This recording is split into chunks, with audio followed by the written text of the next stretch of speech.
여러분 안녕하십니까? KBS 뉴스 930입니다. 김건희 여사에 대한 1심 선고가 오늘 내려집니다. 주가 조작부터 통일교 금품 수수 등 각종 혐의를 받고 있는데 앞서 특검은 징역 15년을 구형했습니다. 재판부는 선고 과정을 생중계하기로 했습니다. 이화진 기자의 보도입니다. 김건희 여사가 받는 첫 번째 혐의는 도이치모터스 주가 조작 의혹. 윤석열 정부 시절 검찰이 한 차례 출장 조사 끝에 무혐의 처분한 사건입니다. 하지만 특검은 수익 배분을 이야기하는 통화 녹음 등을 토대로 김 여사가 주가 조작 세력과 공모해 8억 원대 부당 이득을 챙겼다고 결론 내렸습니다. 처벌을 피해왔던 김건희와 이준수의 공모 사실을 새로이 밝혀 두 번째는 건진법사 전성배 씨와 공모해 통일교 측 청탁을 받고 그라프 목걸이와 샤넬 가방을 수수한 혐의입니다. 명태균 씨로부터 여론조사를 무상으로 제공받고 김영선 전 의원의 공천에 개입했다는 혐의도 있습니다. 윤석열 전 대통령도 같은 혐의로 따로 기소돼 오늘 재판부 판단이 윤 전 대통령 재판에도 영향을 줄 것으로 보입니다. 특검은 김 여사에게 모두 징역 15년을 구형했습니다. 김 여사는 최후 진술에서 제가 가진 자격에 비해 잘못한 게 많은 것 같다면서도 혐의에 대해선 다툴 여지는 있는 것 같다고 했습니다. 재판부가 방송 중계를 허가하면서 김 여사에 대한 선고는 오늘 오후 2시 KBS 1TV를 통해 생중계됩니다. KBS 뉴스 이화진입니다. 어제 트럼프 대통령이 한국에 대한 관세 인상 방침을 밝혔는데요. 하루 만에 한국과 해결책을 찾겠다며 대화 가능성을 시사했습니다. 관세 인상 이유를 묻는 KBS의 질의에 백악관은 한국이 약속을 이행하지 않고 있기 때문이라며 트럼프의 주장을 반복했습니다. 김기수 기자의 보도입니다. 관세 인상 발표 하루 만에 트럼프 대통령은 한국과 대화에 나설 뜻이 있음을 시사했습니다. 트럼프 대통령은 한국과 협상을 하고 있느냐는 취재진의 질문에 한국과 함께 해결할 것이라고 말했습니다. 트럼프 대통령은 어제 자동차 등 한국산 제품에 대한 관세를 15%에서 25%로 올린다고 전격 발표했습니다. 이와 관련해 백악관은 관세 인상 이유를 묻는 KBS의 이메일 질의에 트럼프 대통령은 관세를 인하했지만 한국은 인하의 대가로 해야 할 약속을 이행하지 않고 있기 때문이라고 답했습니다. 트럼프 대통령의 발언과 백악관의 답변으로 미루어 대화의 문은 열려 있지만 한국에 대한 압박은 이어갈 걸로 보입니다. 백악관이 지적한 약속은 국회에 계류 중인 대미투자특별법을 말하는 걸로 보입니다. 미국 내에서도 3,500억 달러 대미 투자를 조속히 이행하라는 압박용이란 분석이 나옵니다. 이런 가운데 미 의회 공화당 소속 의원들은 이번 사안을 쿠팡 사태와 연결시켰습니다. 쿠팡과 같은 미국 기업을 부당하게 표적으로 삼으면 이런 일이 벌어진다고 주장한 겁니다. 이와 관련해 JD 벤스 미국 부통령은 최근 김민석 총리와 만났을 때 쿠팡에 대한 불이익 조치를 해서는 안 된다고 말한 걸로 전해졌습니다. KBS 뉴스 김기수입니다. 트럼프 대통령이 관세 재인상 이유로 한국의 약속 이행 지연을 언급하자 국회도 종일 대책 마련에 분주했습니다. 더불어민주당은 관련 특별법 입법을 오는 3월 초쯤엔 마무리하겠다는 시간표를 제시했고 국민의힘은 정부 여당에 책임을 물었습니다. 현예슬 기자입니다. 국회도 온종일 바쁘게 돌아갔습니다. 회의 테이블엔 예정이 없던 대미투자 특별법이 올랐고 구윤철 경제부총리가 국회를 찾아 여야와 연이어 만났습니다. 급히 당정 협의를 마친 민주당은 다음 달 특별법안 상정 심의, 3월 초 국회 처리라는 시간표를 제시했습니다. 별 문제 없이 잘 심의한다면 1분기 안에는 충분하게 통과시킬 수 있지 않을까.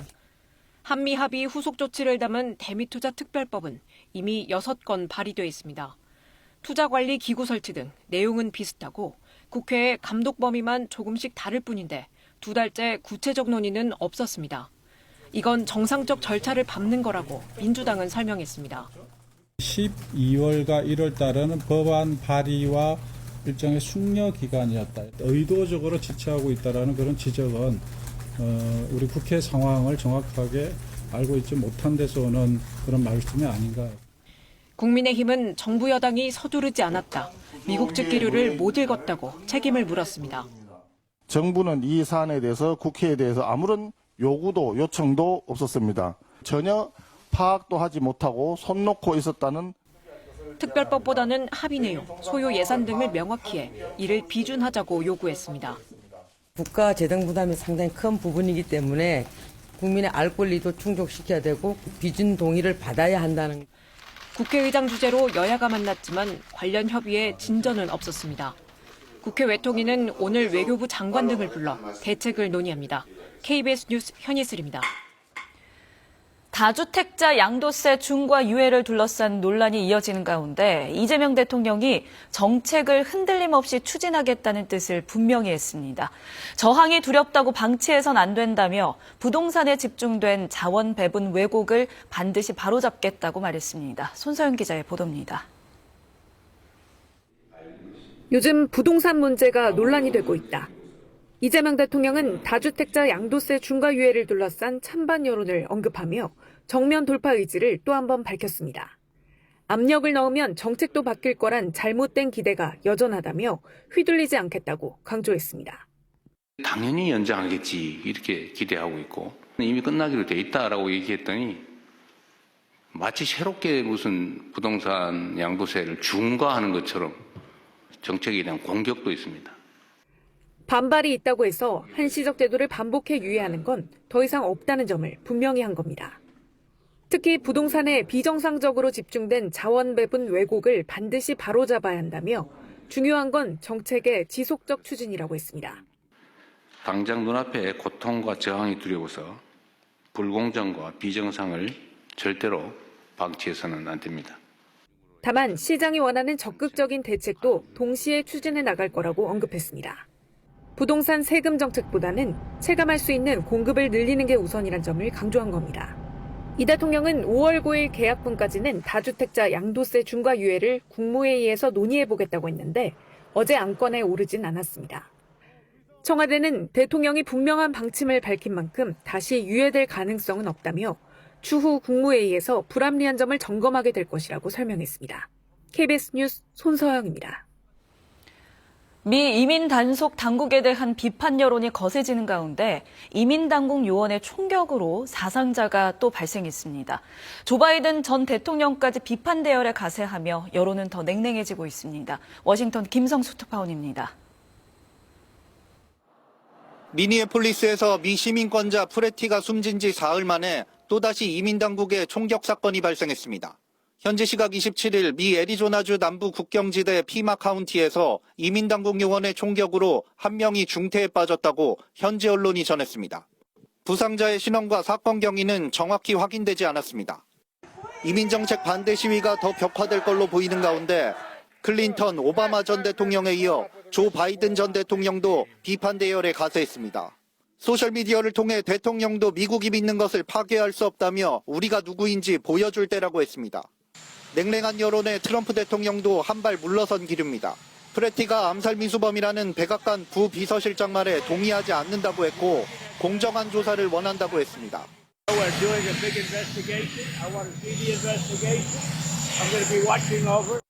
다만 프레티 사건 직후 이민 당국 편을 들어 책임론이 불거진 크리스티 놈 국토안전부 장관 경질에 대해선 선을 그었습니다. 미 이민 당국을 둘러싼 논란은 유럽에까지 파장을 일으키고 있습니다. 이민세관 단속국 요원이 동계올림픽 보안작전에 투입된다는 계획에 개최지인 이탈리아 밀라노 시장이 우려를 표했습니다. 안토니오 타이아니 이탈리아 부총리도 무장한 사람을 체포하는 것과 죽이는 것 사이엔 큰 차이가 있다며 날을 세웠습니다. 워싱턴에서 KBS 뉴스 김성수입니다. 중국 당국이 2018년 이후 서해상에 무단으로 설치한 구조물 일부를 옮기는 작업에 착수했다고 전격 발표했습니다. 우리 정부는 의미 있는 진전이라고 평가했습니다. 베이징 이승준 특파원입니다. 2018년과 2024년 중국이 서해상에 설치한 대형 구조물 선란 1호와 선란 2호입니다. 그 옆에는 낡은 시추선을 활용해 만든 지원시설도 있습니다. 이 구조물들은 모두 한국과 중국이 공동 관리하는 한중 잠정 조치수역 안에 위치해 있습니다. 중국은 그동안 이 구조물들이 양식시설이라고 주장해 왔습니다. 군사적 목적으로 활용되는 게 아니냐는 관측을 낳기도 했습니다. 중국 외교부는 3개의 시설 가운데 하나를 한중 잠정 조치 수역 밖으로 옮기는 작업에 착수했다고 밝혔습니다. 中韩是海上邻国，双方一直就有关涉海问题保持密切沟通，推动妥善管控分歧。 다만 중국 측은 이번 조처가 기업의 자체적인 필요에 따른 것이라며 한중 간 외교 협상의 결과란 해석에는 선을 그었습니다. 우리 외교부는 의미 있는 진전이라며 나머지 2개 시설에 대해서도 중국과 건설적 협의를 해나가겠다고 밝혔습니다. 서해 구조물 이동은 한중 간 마찰을 불러온 민감한 외교 현안으로 이달 초 베이징에서 열린 한중 정상회담에서도 논의됐습니다. 중국 당국이 외교적 해석을 경계하면서도 서해 구조물 이동 사실을 전격 공개한 것은 한국과의 관계를 안정적으로 이어가겠다는 뜻이 반영된 것으로 풀이됩니다. 베이징에서 KBS 뉴스 이승준입니다. 산불 위험이 높은 영남과 동해안 지역의 산불 재난 국가 위기 경보가 경계 단계로 상향됐습니다. 특히 최근 산불은 작은 불티에서 시작된 경우가 많아 산 주변 불씨 관리에 더욱 신경 쓰셔야겠습니다. 김세현 기상 전문 기자입니다. 새벽 시간 수락산 자락에 불길이 솟구칩니다. 9시간 만에야 잡힌 산불은 인근 사찰 화재 현장에서 날아온 불티에서 시작됐습니다. 지난 21일 부산 기장에서 발생한 산불 역시 원인은 인근 공장 화재 현장에서 날아온 작은 불티였습니다. 이처럼 화재 현장에서 날아온 불티가 산불로 번진 사례는 최근 발생한 산불의 40%에 이르는 거로 분석됐습니다. 실제 산불 확산 실험에서도 메마른 나뭇잎 등의 작은 불티를 날리자마자 번지는 모습이 확인됩니다. 불이 붙기까지 시간은 불과 10초. 900도 이상 치솟은 열기는 순식간에 확산하며 나무까지 모조리 태웠습니다. 특히 산과의 거리가 50m 이내로 가까울 때 가장 위험한 거로 나타났습니다. 메마른 낙엽도 위험 요소입니다.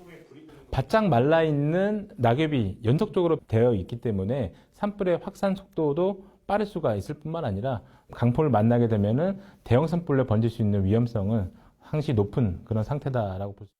한 달 이상 건조특보가 내려진 영남과 동해안에선 이번 주 내내 낙엽 속의 물기가 10% 남짓에 불과할 거로 예측됐습니다.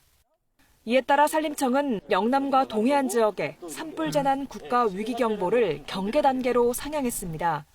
산림청은 올해 산불 피해 면적이 이미 최근 평균치의 5배를 뛰어넘었다며 산 주변의 작은 불씨에도 주의를 당부했습니다. KBS 뉴스 김세현입니다. 북한은 어제 발사한 탄도미사일과 관련해 김정은 국무위원장이 지켜보는 가운데 성능을 개량한 대구경 방사포 무기체계를 시험 사격했다고 밝혔습니다. 조선중앙통신은 오늘 미사일 총국이 어제 새로운 기술이 도입된 갱신형 대구경 방사포 무기체계의 효력 검증을 위한 시험 사격을 진행했다고 보도했습니다. 통신은 이어 김 위원장이 시험 발사를 현장에서 지켜보고 무기체계의 모든 지표가 공격력을 극대화하는 대로 향상됐다며 대단히 중요한 의미를 가진다고 평가했다고 전했습니다. 정부가 설 물가 안정을 위해 농축수산물 등 성수품을 최대 50% 할인하고 상품권 할인 지원을 늘립니다. 구윤철 부총리 겸 재정경제부 장관은 오늘 2026년 설 민생 안정대책을 발표하며 우선 할인 지원에 역대 최대 규모인 910억 원을 투입한다고 밝혔습니다. 이를 통해 유통업체별로 매주 1인당 최대 2만 원까지 할인받을 수 있습니다. 또 온누리 상품권 현장 환급 규모를 기존 270억 원에서 330억 원으로 확대하고 참여 시장도 200개로 늘렸습니다. 농알 상품권과 수산대전 상품권도 100억 원 규모로 발행해 20에서 30% 할인 판매할 예정입니다. 이번엔 KB증권 연결해서 오늘의 주식시장 알아보겠습니다. KB증권입니다. 코스피 시장 다시 신고가를 돌파했습니다. 사상 처음으로 5,100선을 돌파했고 코스닥 시장도 2% 넘게 오르며 1,100포인트를 넘어 닷새째 상승 중입니다. 이 시각 현재 코스피는 66.64포인트 상승한 5,151.49에 코스닥은 30.8포인트 오른 1113.39에 거래되고 있습니다. 간밤 미국 증시에서 S&P 500과 나스닥 지수는 대형 기술주의 실적 기대감의 상승을, 다우 지수는 하락했습니다. 코스피 시장 수급에서 개인은 순매수 중이고 외국인은 팔고 있습니다. 삼성전자와 SK하이닉스 역대 최고가를 돌파했고 LG에너지솔루션은 7%대 상승세를 보이는 등 2차전지주 흐름 좋습니다. 이 밖에도 자동차와 로봇, 화장품과 전선주 상승 중인 반면 LGCNS와 HD건설기계, SK텔레콤 약세입니다. 코스닥 시장에서는 현대바이오와 SPG 강세가 돋보입니다. 이 시각 현재 달러화에 대한 원화 환율은 1,434원 20전에 거래되고 있습니다. 지금까지 KB증권이었습니다.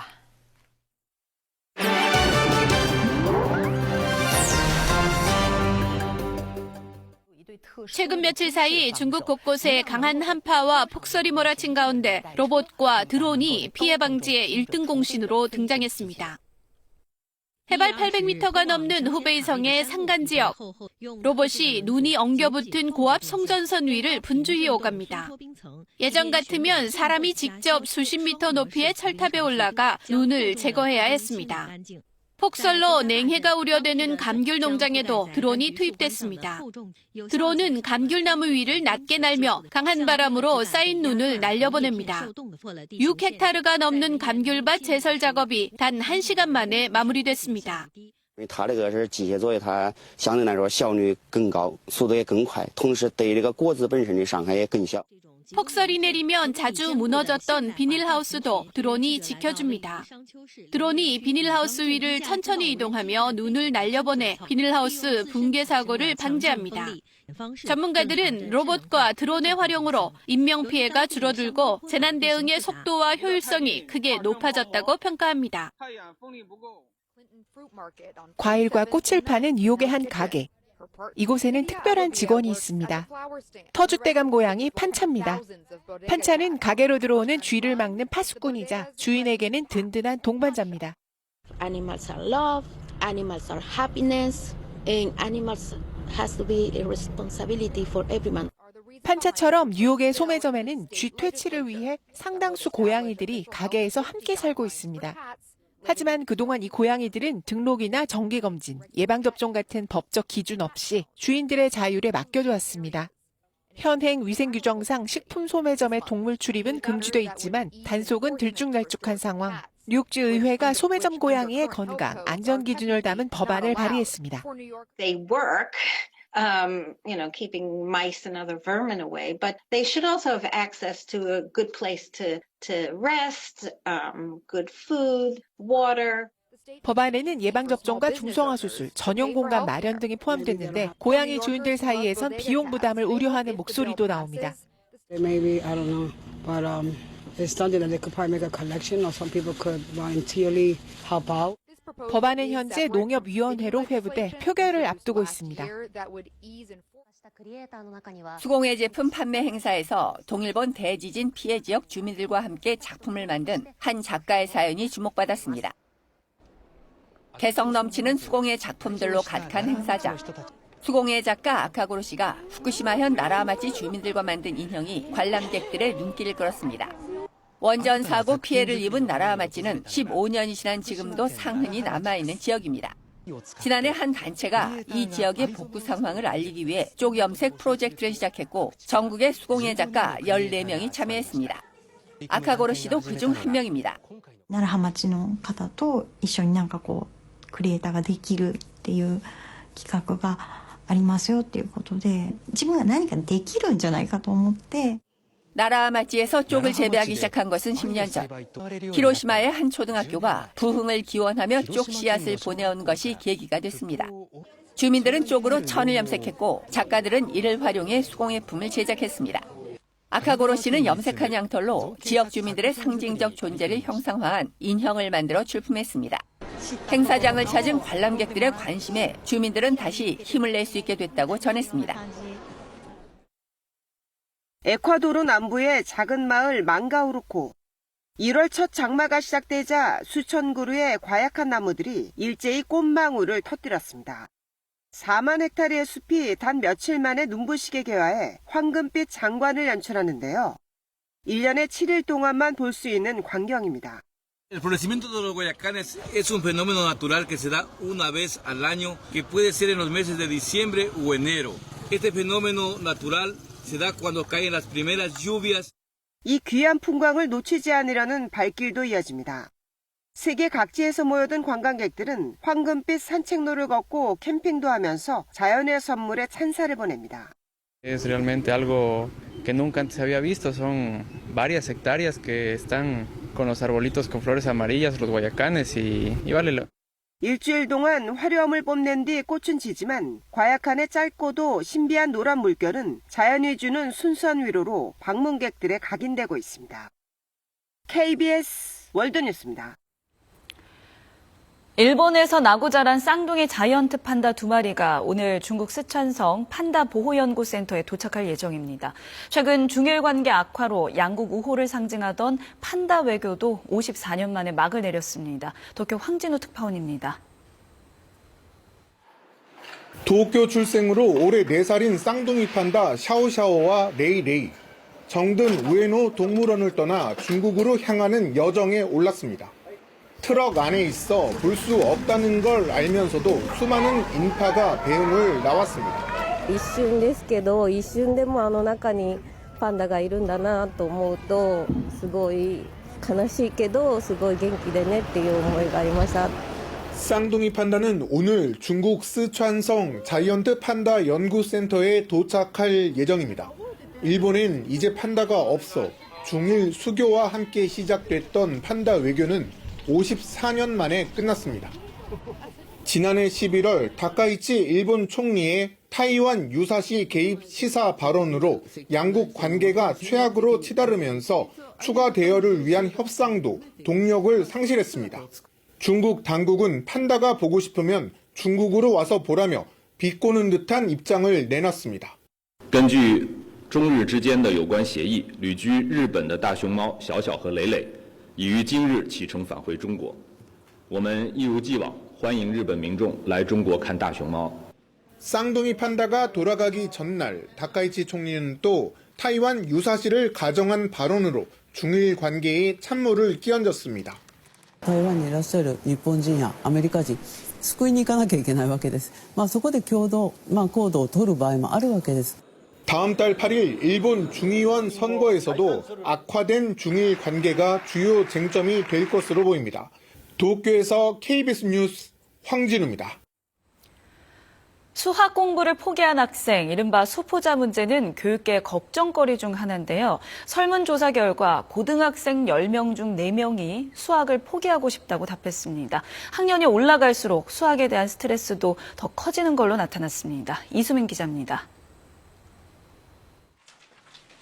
이 고등학생은 겨울방학 동안 학원에 다니기 위해 전남에서 서울까지 왔습니다. 특히 까다로운 수학 과목에 집중할 계획입니다. 애들도 항상 무슨 과목이 제일 어렵냐 하면은 당연히 수학이라고. 많은 학생이 수학에 매달리고 있지만 포기하려는 학생도 상당수입니다. 한 교육단체가 최근 실시한 설문조사에서는 초중고 학생 10명 중 3명이 포기하고 싶다고 답했습니다. 초등학교 6학년은 18%, 중학교 3학년 33%, 고등학교 2학년 40%로 학년이 올라갈수록 포기하고 싶다는 학생이 많았습니다. 4년 전 같은 내용의 설문조사와 비교하면 최대 10%포인트 늘었습니다. 수학을 포기하려는 이유는 뭘까? 학생은 수학 문제의 높은 난도를, 교사는 기초학력 부족과 누적된 학습 결손을 꼽았습니다. 사교육을 통한 수학 선행학습에 대해서도 학생들은 부정적으로 평가했습니다. 응답한 학생 중 30%는 내용을 이해하지 못하고 넘어간다고 답했습니다.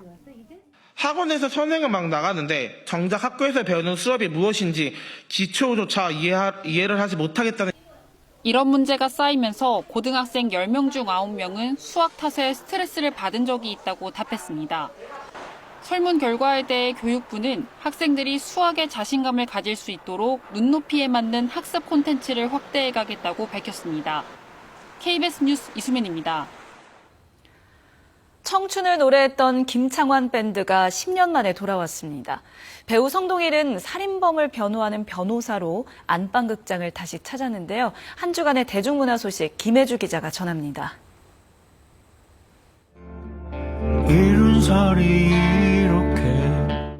세월을 노래하는 김창완 밴드가 새 싱글 앨범으로 돌아왔습니다. 지난 2016년 이후 10년 만에 컴백.